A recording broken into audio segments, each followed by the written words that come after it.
On se demande parfois à quoi ressemble Dieu. Ce sera beau le jour où on le verra de nos propres yeux, où on pourra considérer comme il est. Alors moi je pense personnellement que le plus grand dans le royaume des cieux, c'est Dieu le Père, en union avec Jésus et l'Esprit Saint. C'est quand même les plus grands dans le royaume de Dieu. Alors à quoi ressemble Dieu? Alors pour ça aujourd'hui je vous invite à méditer le chapitre 18 de l'évangile de Matthieu. Et là, on voit une description de qui est Dieu et à quoi il ressemble. Et du coup, je vous invite à rentrer dans cette perception de qui est Dieu pour essayer de lui ressembler, pour autant que ça soit possible. Voilà. Alors, je vous le dis ou je ne vous le dis pas? Bon, allez, je vous le dis.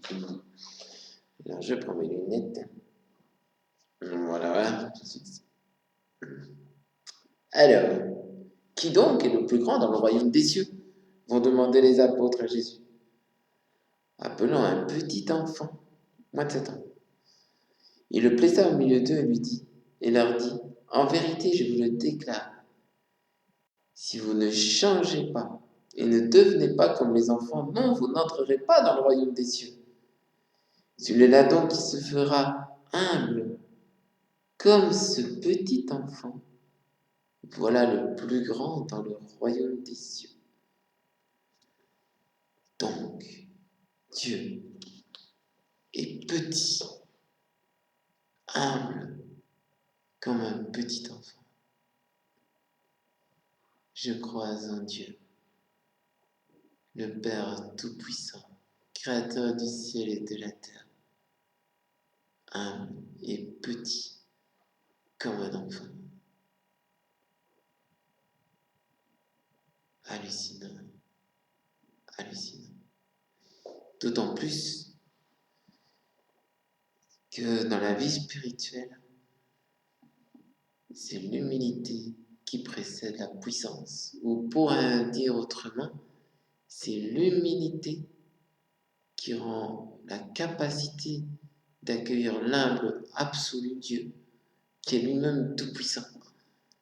Et donc, au plus on veut être puissant dans le royaume de Dieu, au plus on veut être fort, au plus on veut faire de grandes œuvres, eh bien, il faut se faire le plus petit.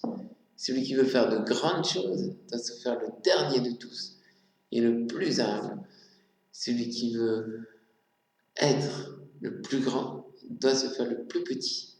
La puissance de l'Esprit Saint se trouve dans l'humilité. Dans l'humilité.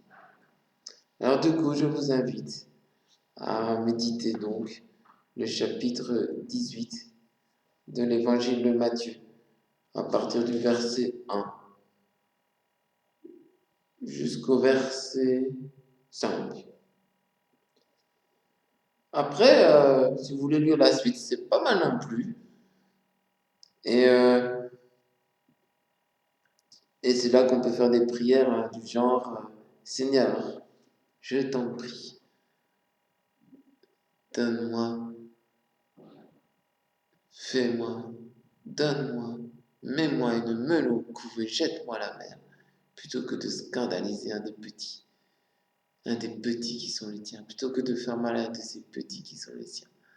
Voilà une prière qui peut être inspirée par l'Esprit Saint. Mais c'est surtout les premiers versets que je vous invite à méditer aujourd'hui. Imaginez comment Dieu ressemble à ce petit enfant. Comment il est là, tout petit, humble, lui le créateur de toutes choses.